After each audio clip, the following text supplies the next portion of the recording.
Mensagem Bíblica. Você sabe qual é o plano de Satanás para a sua vida? Jesus descreve isto em João capítulo 8, no versículo 44, onde, falando a alguns líderes religiosos, ele disse o seguinte: Vós sois do diabo, que é vosso pai, e quereis satisfazer-lhe os desejos. Ele foi homicida desde o princípio e jamais se firmou na verdade, porque nele não há verdade. Nós vemos aqui então que o plano de Satanás é lhe matar. Voltando ao nosso estudo de Jó, capítulo 1, continuando dos nossos dias anteriores, em Jó capítulo 1 e versículo 12, diz: E Satanás saiu da presença do Senhor. Ele havia obtido dele a permissão para mexer nos bens e família de Jó. O que faria ele com a liberdade que adquiriu? Nós encontramos a resposta em Jó, capítulo 1, os versículos 13 a 19. Abra sua Bíblia a Jó, capítulo 1, e lá você pode acompanhar a nossa leitura da Bíblia Sagrada. Vamos à leitura do texto em Jó, capítulo 1, versículos de 13 a 19. Sucedeu um dia em que seus filhos e suas filhas comiam e bebiam vinho na casa do irmão primogênito, que veio um mensageiro a Jó e lhe disse: Os bois lavravam e as jumentas pasciam junto a eles. De repente deram sobre eles os sabeus e os levaram, e mataram aos servos a fio de espada. Só eu escapei para trazer-te a nova. Falava este ainda, quando veio outro e disse: Fogo de Deus caiu do céu e queimou as ovelhas e os servos, e os consumiu. Só eu escapei para trazer-te a nova. Falava este ainda, quando veio outro e disse: Dividiram-se os caldeus em 3 bandos, deram sobre os camelos, os levaram e mataram aos servos a fio de espada. Só eu escapei para trazer-te a nova. Também este falava ainda, quando veio outro e disse: Estando teus filhos e tuas filhas comendo e bebendo vinho em casa do irmão primogênito, eis que se levantou grande vento do lado do deserto e deu nos 4 cantos da casa, a qual caiu sobre eles e morreram. Só eu escapei para trazer-te a nova. O que é que Satanás faz com a liberdade que adquiriu de mexer naquilo que pertencia a Jó, a sua família e os seus bens? Primeiramente, nós encontramos: sucedeu um dia em que seus filhos e suas filhas comiam e bebiam vinho na casa do irmão primogênito. Isto é, nós encontramos aqui não a questão de bebedeira, e embriaguez, e briga, e confusão, e prostituição, e assim por diante. Aqui está falando da felicidade que havia neste lar. E no meio de festejos, provavelmente aniversário de alguém, diz que veio um mensageiro a Jó e lhe disse: Os bois lavravam e as jumentas pasciam junto a eles. De repente deram sobre eles os sabeus e os levaram, e mataram aos servos ao fio de espada. Só eu escapei para trazer-te a nova. Isto é, primeiramente nós encontramos que os bois e jumentos, parte significante dos bens de Jó, 500 juntas de bois, 500 jumentas, vieram alguns ladrões, assaltaram e mataram os servos, ainda deixaram um para trazer notícia a Jó e carregaram os seus bens. Passa a dizer então no versículo 16, falava este ainda, quando veio outro e disse: Fogo de Deus caiu do céu e queimou as ovelhas e os servos e os consumiu. Só eu escapei para trazer-te a nova. Nota bem aqui que esta vez o servo vem dizendo que esta coisa que veio de Deus. Realmente nisto ele estava enganado. O fogo que caiu não veio de Deus. Satanás havia adquirido a permissão, a liberdade para mexer no que pertencia a Jó e usa alguma coisa, não sei se foi relâmpago ou outra coisa semelhante, mas de qualquer maneira veio e queimou as 7.000 ovelhas que pertenciam a Jó e os servos que cuidavam das ovelhas. Ainda ficou um para trazer a notícia. O texto continua dizendo: falava este ainda quando veio outro e disse. E quero dizer logo aqui que Satanás, quando ele ataca um servo de Deus, muitas são as vezes quando ele ataca com tudo que tem. E de repente, mesmo num só dia, ocorre muitas coisas de uma vez. Tal foi o caso aqui com Jó. Falava este ainda quando veio o outro e disse. Dividiram-se os caldeus em 3 bandos, deram sobre os camelos, os levaram e mataram aos servos a fio de espada. Só eu escapei para trazer-te a nova. E assim mais outra coisa. Neste caso, os caldeus vindo e roubando os 3.000 camelos.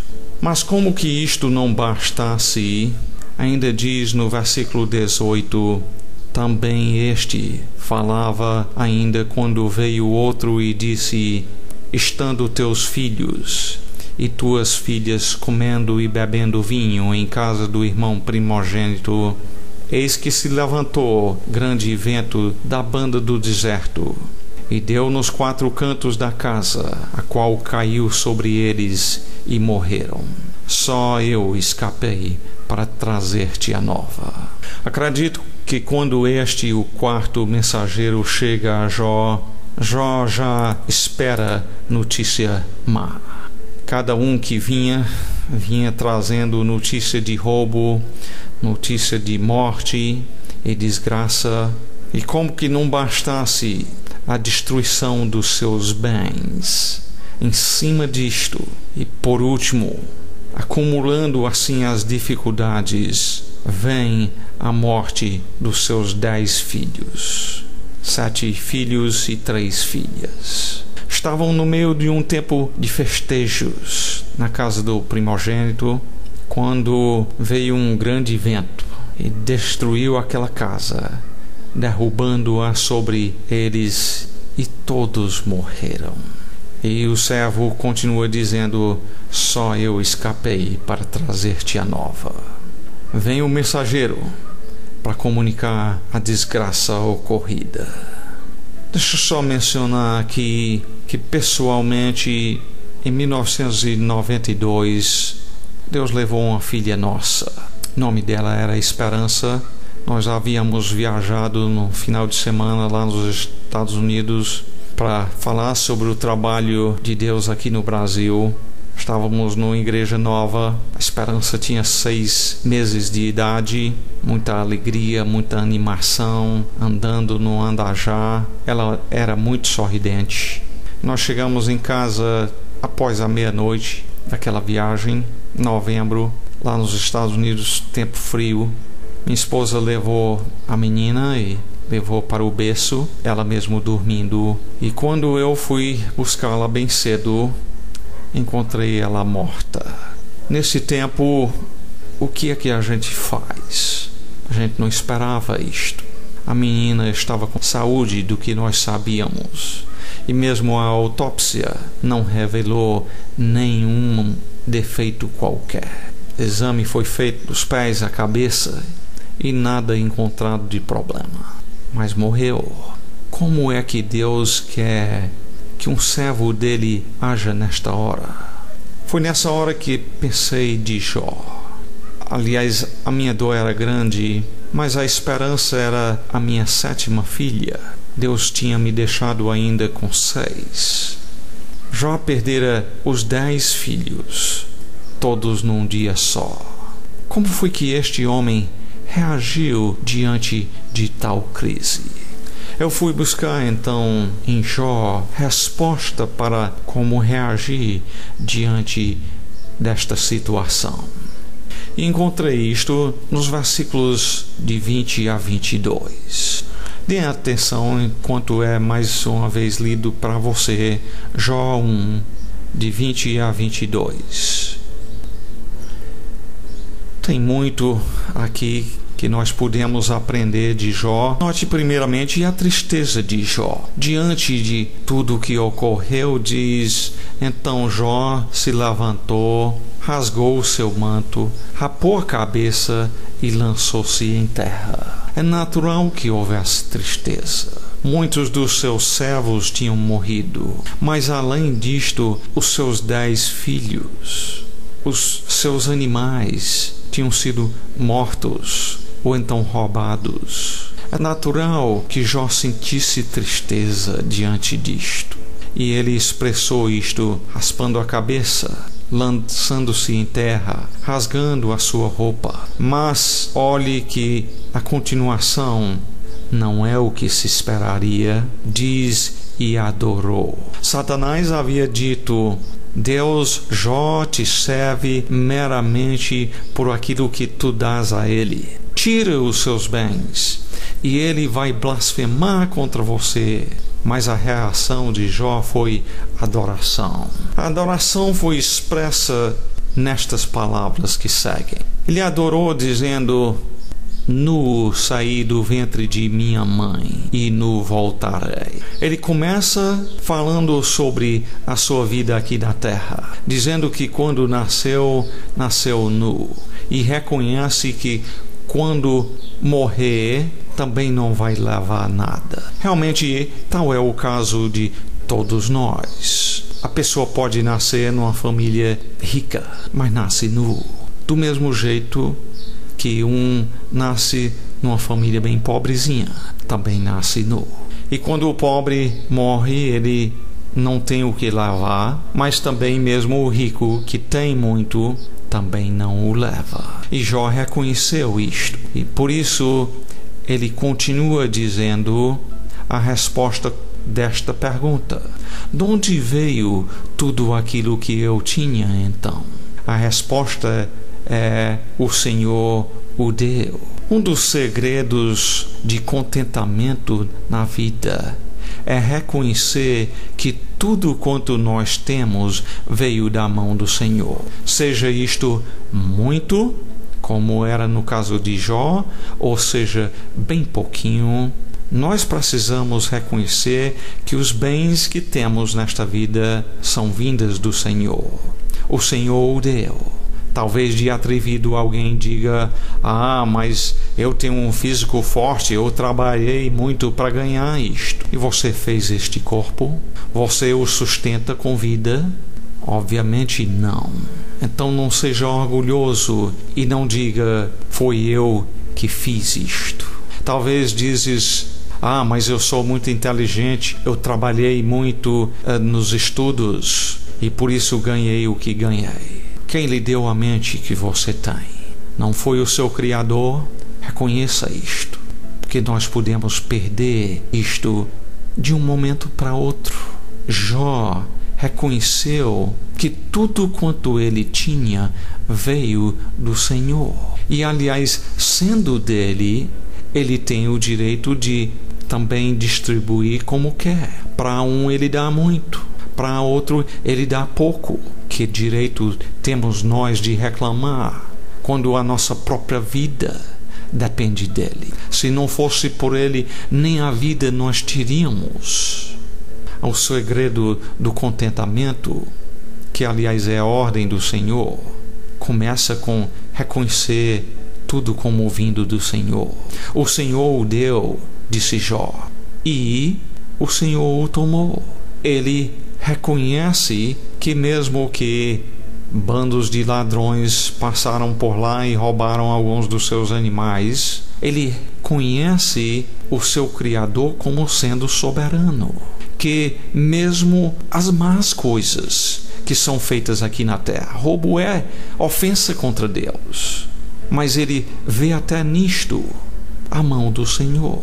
Não que Deus fez o mal, mas que ele é soberano, ele tem controle sobre isto e, portanto, como diz no Novo Testamento, sabemos que todas as coisas cooperam para o bem daqueles que amam a Deus. Note bem que Paulo não diz lá em Romanos 8 que todas as coisas são boas, Não é que Deus nos faz o mal, mas Ele é capaz sim de usar o mal para fazer um bem na vida daqueles que amam a Ele. Jó disse: o Senhor deu e o Senhor o tomou. Ele reconhece o Senhor como sendo ativo naquilo que ocorre na vida dele.